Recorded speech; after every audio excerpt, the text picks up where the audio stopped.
All right, I'm going to go ahead and get started, and we'll let people join in progress, but want to respect your time. Welcome. Thanks for being here today. Good morning, good afternoon, good evening, depending on where you are. Um, and thanks for taking time out of your busy schedules. As we all know, it's been a crazy last 15 plus months. If you're a Revel customer, thank you so much for your business. I'm excited about this topic because it's a topic about growing your business and moving forward. And I think we're probably all weary about talking about pandemic type topics. So I think this is more about the future and less about the past, which is great. My name is Chris Lybeer. I'm the Chief Strategy and Marketing Officer at Revel. You can flip to the next page on that. For those of you that don't know Revel, perhaps we are a 100% cloud-based platform, really for the digital future, of the restaurant industry. And we're very excited that we can bring a lot of the capabilities to bear that everybody needs these days, and are excited always to partner with our customers to do that. And one of the main areas that we want to do that in is in the area of marketing. And we've got an expert with us today, Dan Gertsacov, and I'm going to have him give you 2 to 3 minutes of introduction on his background, so you'll know where his perspective's coming from. And then we're going to go through kind of a Q&A with him for 10 or 15 minutes, and then also take questions that have been sent in from all of you, and feed those to Dan so that he can help answer some of your questions in this area with his expertise. So Dan, thanks for being here today. How about teeing us up with a little bit about your background? Great. Thank you, Chris. Thank you, Revel. And thank all of you. I saw people are tuning in from all over the world to this, which is amazing. Some folks in Australia, or it's 2 in the morning, and folks from all over the United States and Europe and Latin America. A real pleasure. I'm going to be brief because we only keep this to 30 minutes. All I can say is I've been in your shoes. So you saw here on my little list here of my titles. I've been on the franchisor side at Focus Brands, which is 7 brands, 6,000 restaurants like Cinnabon and Auntie Anne's and Jamba. There is where I met Chris and Revel. We were a Revel customer. I was also a franchisee. I was McDonald's largest franchisee in the world. It's 2,400 restaurants in 20 countries. What the title doesn't include are 2 additional perspectives. One, prior to getting into restaurants, I was at Google for many years, so I know the perspective from the media platform, tech side. And a fourth one is I was an investor operator of a one operation bar burger restaurant. And I also had to figure out how to market for our one bar burger restaurant. So I've had various perspectives to bring to bear, from small to big, from the US to global, and I hope to share some of that with you today. It's a real pleasure to be here. Great, Dan. Great. Well, perfect launching off point. Let's just start sort of with the foundation. Where are we at today? Kind of, if I'm a typical franchisee and I've got 5 to 50 sites, what are most people doing out there?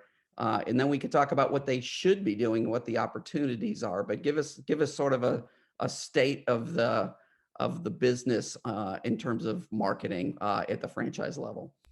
Yeah, from my perspective, how things change, how they stay the same. So there's more change that's happened in the last six to really the last 12 to 15 months than it happened in the prior 5 years, and that was happening without COVID and accelerated with COVID. So I don't need, you guys have all stayed in business to tell the tale. You've dealt with QR code menus and pickup and delivery and first party and third party, and how do I deal with all of the new things in my business to stay alive. So that, congrats to you for navigating through that. What I can tell you is that the customers are not going backwards in their need and requirement for convenience, for value for money. Time is always going to be of the essence, a most scarce resource. So the idea that we're going to go backwards is not going to happen, even as you open up your dining rooms. Open delivery, pickup, digital payments, all these things are continuing to accelerate. And what is also true, like as it was before, the 2 things that you need to measure marketing on: did it drive traffic? Did it drive average check? Those are the two things I'll keep coming back to when you're talking with partners, you're talking with whether it's Revel and what they offer, or Google or Facebook or another ad platform that just got venture funding. The two questions as a franchisee, as an operator: how does this affect my average check? How does this affect traffic? Those are the two key components, and that has not changed and will not change going forward. Yeah, great advice. I think there's so many options sometimes, Dan, that I think you can get lost in the weeds, and Overwhelming. you do have to keep coming back, and you got to measure stuff to know whether you're getting somewhere, which tech makes pretty easy to do these days. So let's talk about move to the next slide. What is, if you're a franchisee, kind of what's the base foundation that you need to have on the marketing side? We'll know, and we're going to talk in a minute about some of the more innovative new things that might be coming along, and the new shiny objects. That's always cool, but probably what is absolutely necessary for you to not be behind the curve in Yep. terms of a starting point, because everybody's not even there, right? Yep. So we got to make sure everybody's got that baseline to work from. I'm going to go right to the punchline, which you have in bold there at the bottom. If your core operations aren't working, there's nothing you can do with marketing to change somebody's experience. If you've got, that means the bathroom's clean. That means the food comes out hot, the food comes out on time, the pricing is right, customer service, smiles, all of those things which have not changed. And I think, as you described, people get kind of distracted with, that new shiny toy, and kind of can lose focus on what is the core part of customer experience. Now, on top of that, if you look at that as the base of the pyramid, what you need to start building, the first things out of the gate, and I already started seeing some questions come in. What is the first things out of the gate? Is that you need to be so that your customers can find you. That is one, and this is a thing. It's not only Google, there are other services out there, but the one thing I ask of people is just really make sure whether it's Google Places or in Facebook, keep your hours of operation up to date. Keep your location, your geolocation. You don't need to pay somebody to do this stuff. It's self-serve, but the majority of web traffic pre-COVID, and still will be consistent, people are going online to find out where do they find your physical restaurant. So you do not want to be, you want to be on, whether it's Google Maps, Apple Maps, WhatsApp, Waze, whatever it is, you want to be physically available.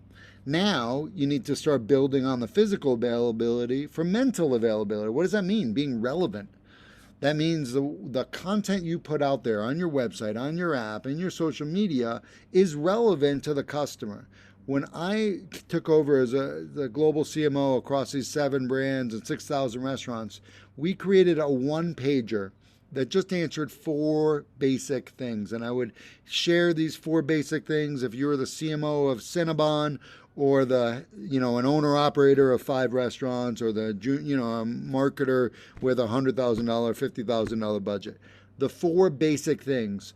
What does your restaurant, your brand believe in? And this is really important. That's when you see these most successful brands that have popped up, the Shake Shacks of the world, the Sweetgreens of the world. They have very clear their brand beliefs. And this is not about the quality of their food. Sweetgreens has a belief around, look at the impact on the environment and what's healthy. So I won't dwell, but really brand beliefs that your customers say, I believe that too.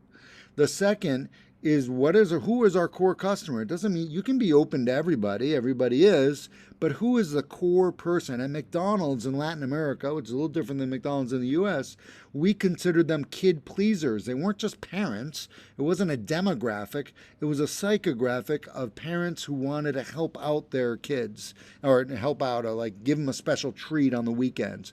Kid pleasers was a core concept. That drove a lot of our marketing. So the first is to know what your brand believes in, your customers believe in. The second is to know who really are our core customers, and what do we know about them? How do they shop us? How do they consume us? What do they love? What do they hate? The third, and this is basics of restaurants, is to know what day part and what need state you're serving. If it's morning breakfast, if it's on the go, if it's delivery, if it's pickup, those are all, is a combination of need states and occasions. And having clarity about where you do well and where you want to expand will also start to drive your marketing. And a fourth, and this is one that a lot of people try to overcomplicate, is to understand what your competition is up to. And I'm talking competition in the available options geographically, for if it's for eat-in, but also if digitally now, a lot of things have become a competitor because people open up their apps and they can order from everywhere. But if you can answer those four things, you don't need a consultant, you don't need Google, you don't need technology to answer those four questions. When you come out of that process, you should be able to say, who are our core customers and what do we need to do, to link to my earlier comment, to get them in to come one more time or to spend a little bit more. And that's where your drive should be. You need to be consistent with your brand. You're not just looking for a transaction, you're building relationship. But really it's about, what do I need to do? And it's not just about a coupon or a discount. We found kid pleasers, they wanted to give their kids a unique experience. So if McDonald's was sponsoring something, we'd let the kid walk out on the field on the soccer team. That was what mattered to parents, not a 2-for-1 burger deal. So that's where I say the dynamics have shifted, where you need to understand your consumer and then drive your marketing to build that pyramid, starting with the customer experience, physical availability, mental availability, and then what are the offers I need to get people to spend a little bit more or come one more time.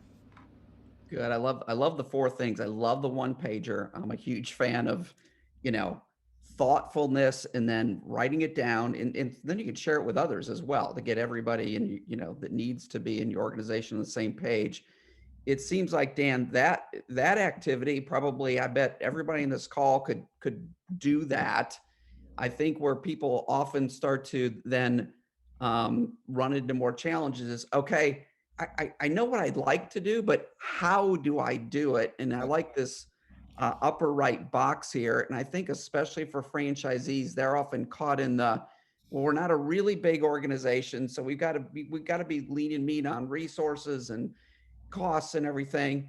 But I do need to do some marketing. So what's your advice on do you hire an agency to do this? Do you hire a kid part-time to do this? Do you try to do some of it, carve some hours out on your own? And we know everybody in this business is already challenged with time. It's now worse than ever because of the labor shortage, and many folks have to be on site more often than they perhaps would have planned. So what's your advice on probably the best way to go about that for a, kind of a medium-sized franchisee organization? Yeah, this is where the industry likes to make it more difficult than it needs to be. The industry creates all these acronyms and talks about all these cool AI and robotics and all these things. You feel like you need a PhD to do any of this stuff. It is true, you need curiosity, but this is not rocket science. You as an operator owner of a franchise or of your own restaurant chain need to be able to understand the basics of what we're describing. If you're like, I'm not a digital person, you've got the wrong mindset. The world is digital. If you want to operate in that world and you want to grow your business, you are now a digital business leader. And if you don't feel equipped to any kind of search and find, a 4 hour a month, webinar, or whether it's webinars or online programs, or you could buy the for Dummies book, Digital for Dummies, read that through, and you will have a baseline of knowledge where your curiosity will start taking you down to learn the basics. I don't think you do not need to become a PhD, but you need to know whether the person on the other side, whether it's an agency or your marketing person, is BSing you. And if you don't have that basic knowledge, that is what I had this, went to Harvard for business school, and people are like, what is that? What do you know about accounting? I don't know in 1 year of accounting. All what I know is whether the accountant, I know the questions to ask to know if the accountant is BSing me. And the same is true for operating in this digital world for a restaurant operator. Now, starting with that, which is yourself, add on the digital marketing person. They need to have, or really just a marketing person in a digital world, they need to have that same kind of curiosity and more of an analytical skill set. We are not looking, you are now looking for people that can operate Excel versus operate PowerPoint. The opportunity here is the analytics to understand what is signal, i.e., it means something, and what is noise, meaning you can throw it out. That is the second point, is having somebody that can run with the ball, who's got a natural curiosity and is analytical. If you're not certified in AdWords or understand, all that can happen. You need to have the curiosity, the analytical horsepower on your marketing side. And you're not looking, again, it's not just I'm a brand builder or I'm a local store marketer. You need to be a multifaceted marketer who's operating in a digital world. Add on a third layer is it does help to work with an agency. They have attracted and work with other clients, get better deals, see a lot more things. But if the owner operator CEO doesn't understand it, the marketer there is responsible doesn't understand it, no agency is going to solve your problem for you. Agencies, by the nature of their business, is going to go the lowest common denominator to provide you the service, not that you need, but that you expect from them. And if you expect little because you don't ask the right questions, they're going to give you little. That's the nature of their business. I've also been an investor, owner of agencies, and I've been a user of agencies for the last 15 years. And it's not problematic. It's just the nature of their business is to go with the clients that are trying to break ground, go with the clients that are, going faster, that are growing, that are investing. And the clients that are expecting it to be done for them are the clients that get the worst of their talent and their services, in my experience. And again, I've gone from having a $50,000 marketing budget annually in the bar that I was part of to having a $200 million marketing budget when I was at McDonald's as a CMO for Latin America. So this is true across all of those spaces. But I'll repeat, the owner, leader of the organization needs to understand the basics to know if the rest of the team or agencies are BSing. The marketing leader needs to have a growth mindset and be more analytical and have that same kind of curiosity, and then work with agency and partners to be able to continue to move. This thing is never gonna stop because consumer expectations don't stop. Technology gets better. It is not a flip a switch and these things work. Those days are over. This is a thing that it's like building a muscle, and you only get better at working out when you do it and when you're dedicated to it. So those would be the advice that I would give around in-house versus outsourcing. The only outsourcing that works is when you've got somebody on the inside that can demand, expect, and drive the best out of the agency. So it's not an either or, but it's an and. Okay, good advice. Good advice. I like that setup. So let's spend, Dan, just probably 2 or 3 minutes. Flip to the next slide. Let's talk about what might be coming in the future, like what new looks like. Once you've got the basics in place, how might you stay ahead of the curve? And then I want to go to questions, and some of the questions we can pick this apart too, because people have some really good tactical questions. So I definitely want to save a good 8 to 10 minutes for that. So just give us a little vision of what kind of stuff is starting to come. And you already said, so I want to just say this up front. Listen, people are talking about AI and all this other stuff. We're actually testing right now an AI-driven texting program that we think has a ton of potential that we might be bringing to our Revel customers soon. But you've got to have the basics first, and then you can sort of add in this innovative stuff. But talk a little bit about what might be coming next. Yeah, I think so. You've got an assumption the basics are in place. Your operation is running, good customer service, clean bathrooms, good packaging, good food, all the basics. Let's start building on top of that. It is not about frequency for your social media, frequency for your website. People aren't coming to your website or your social media for entertainment. It's about authenticity. If you're authentic, That's important. And the vehicle to do it continues to change. It started with Facebook, then moved to Instagram, and now it's TikTok. And it'll continue to change. And that also is dependent on what your consumers. If you cater to 65, 70-year-old, people middle of the day, some restaurants do, it would probably be a different set of media. I'd actually look at gaming. That target is a huge use of solitaire and web. Anyway, I won't go there, but my point is that for every demographic, there's a media that they consume. And so just be part of that media and be authentic. And so it's not about frequency, but it's about authentic content. Now you start talking about, how do I drive? The biggest mistake that you could make as a marketer in this digital world is overuse the tools. The best way to turn a big consumer database to a small one is start to message them 2 or 3 times a week. That is the quickest way that you can destroy all the progress that you've made. I've been Opt there out, opt out. Yeah. as a marketer, and I've been there as an advertiser. The best part of Christmas for me is to see all these random people send me Christmas cards that said, how did they have my email? Opt out. And I am able to kind of to clean out my database as a result. So let's be relevant to what they're concerned about. And this is where that AI starts to play in. If you know people that are ordering from you twice a month and they drop off, this is easy tech. This will be part of, I'm sure, what you can do with Revel. That flags somebody, hey, you were coming consistently, you stopped. How about an invitation to come back in?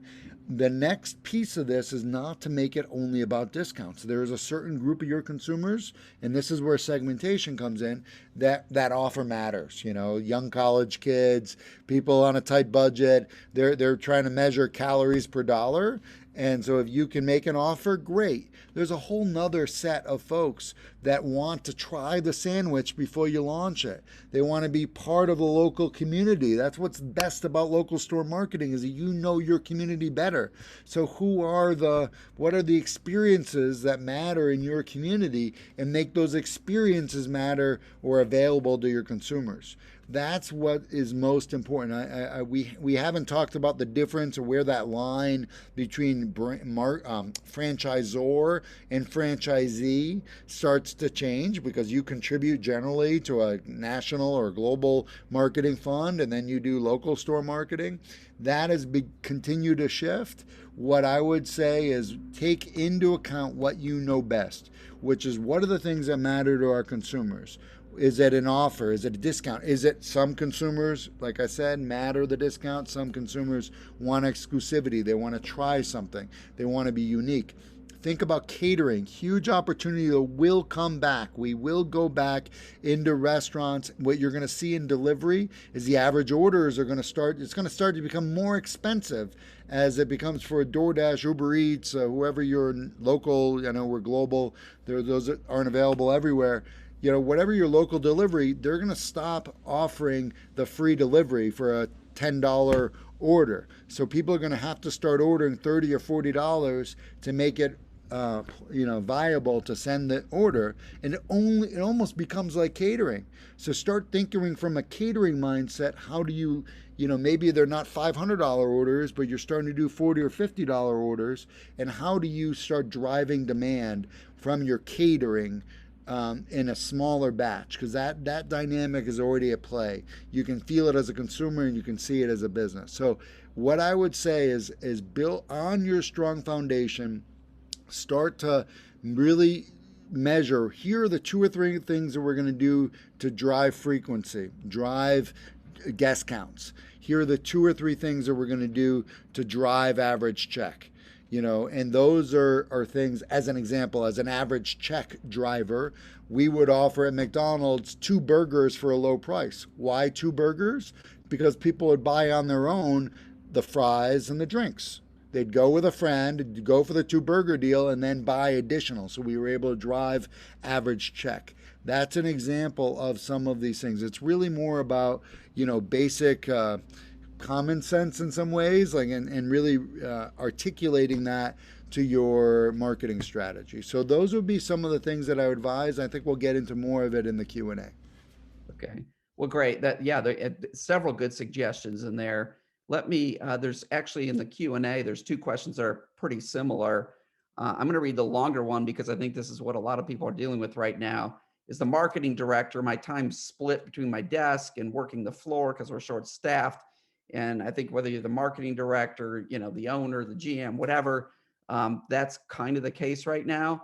So a couple people have asked, what's the most essential thing to focus on regarding marketing? If I've got to do the one thing, or another version of that question is, what's the best bang for the buck in digital marketing? So like you've Yep. already, even in the last 20 minutes, Dan, mentioned probably 8, 10, 12 things Yep. people might do. But what's the thing that you would say, go do this, if it's the first thing that you're going to do? First thing is within the getting the basics right is taking a step further is surprise and delight. As a marketer, I would ask, what can I do in each one of our customer interactions to surprise and delight? What would be the thing I can do when they come in the restaurant? What can I do to surprise and delight if they pick it up for delivery? What can go in the bag? What is unique? If I do it for catering, if I do it for pickup, what can be the one thing that somebody says, wow, I can't believe, did you see what they just did? And if you do that, you're starting to get that kind of verbal or, that kind of peer to peer marketing that not only impacts the person, but impacts their family members, their friends. They'll want to, do it on social media. And people say, how do I go viral? I'm like, well, do something that's worthy of being viral, and that has, and then spend a lot of money to make it viral, by the way. But just there, let me start. Do something that does surprise and delight. And I would just look And at then tie all of, that into the digital marketing, Dan. and then I'm going to go there on the digital marketing. The next thing you could do is just make sure that you are physically and mentally available and relevant. Physical availability is to get your Google Places account right, get your hours of operation right, make sure that you appear, your website. People, oh, I don't need a website anymore. You still need a website. It gets indexed. Right now, there's so many tools out there to make it easy for you. You do not need to pay. You can pay $5, $10 a month and be SEO relevant. You do. That's the heavy lifting that technology started to solve for. So be physically and mentally available. And again, it's not only in digital, but includes digital, where you're up to date and you're relevant. That my last thing is offers. Try to, if you could just create 2 or 3 segments of your consumers, of your email database, of your followers, and start to say, all right, these are the people that care, that I'm going to think about for frequency. These are the people I'm going to think about for average check. Or in a third group, maybe these are just the people I want to thank and our brand champions. And I'm going to do something, surprise and delight for them. But the message is surprise and delight across all of your channels, in person and digital, and you will have the kind of brand customer experience that people will market on your behalf. All right, great. One last question, and then we'll wrap it up. But I think this kind of is a good boil it all down question. Somebody said in the situation we're all experiencing, and we're still, finishing up, I guess, with the pandemic, although things are getting closer to normal. But is this a time to sort of, increase marketing spend to capture customers and build the business? Or should I be kind of laying back a little bit, saving budget, doing this core marketing perhaps you're talking about, but not the time to double it? So Right. I know this is an opinion and you're certainly a Yeah. marketer. So you may say all in all the time, but I think there's times you lean back, there's Yeah. times you lean forward. What do you And think? this is not a one size fits all answer because of competition.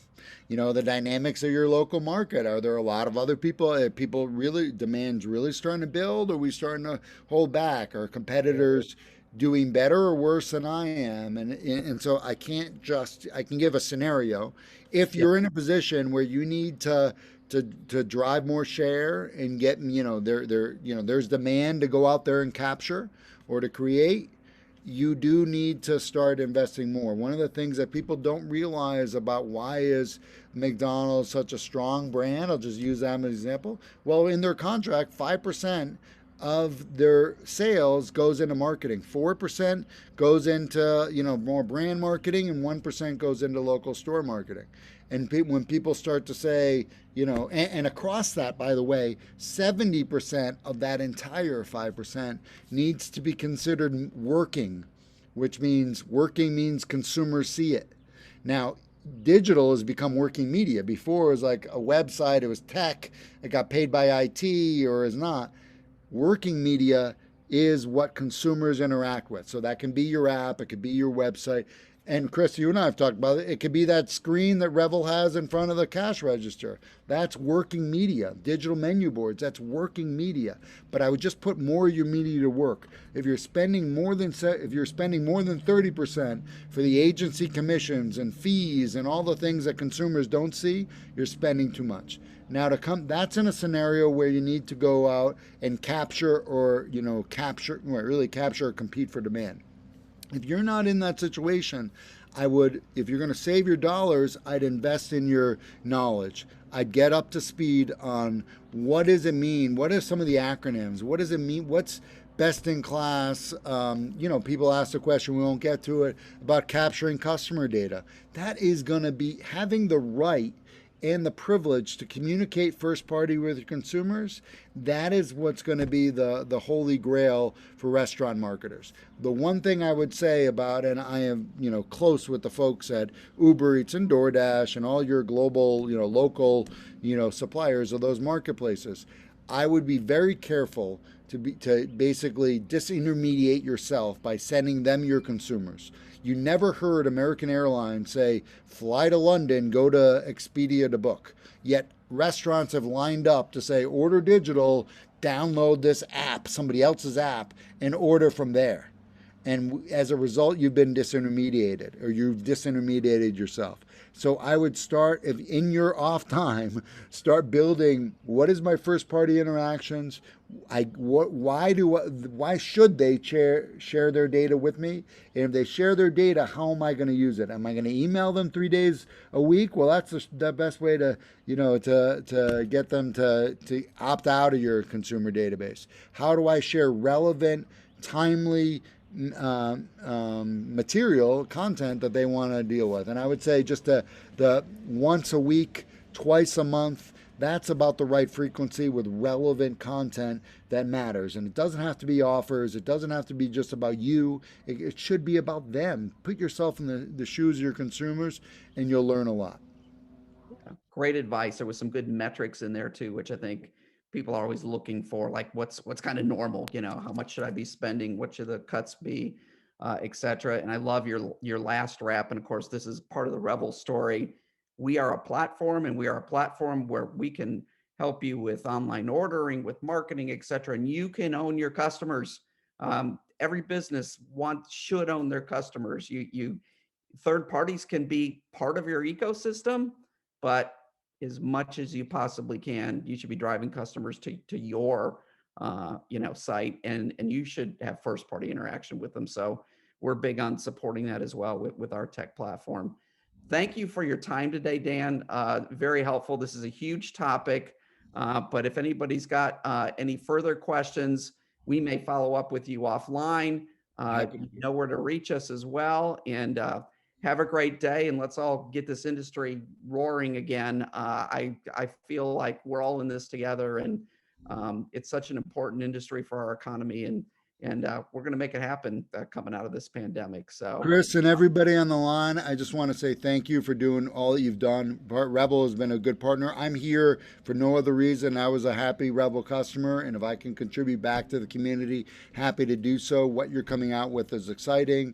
That's a non-paid pitch on my behalf. I think Revel really is leaning in on where the ball is going, not where it's been. For all the restaurant operators out there, this is the time. This is where the tough gets going.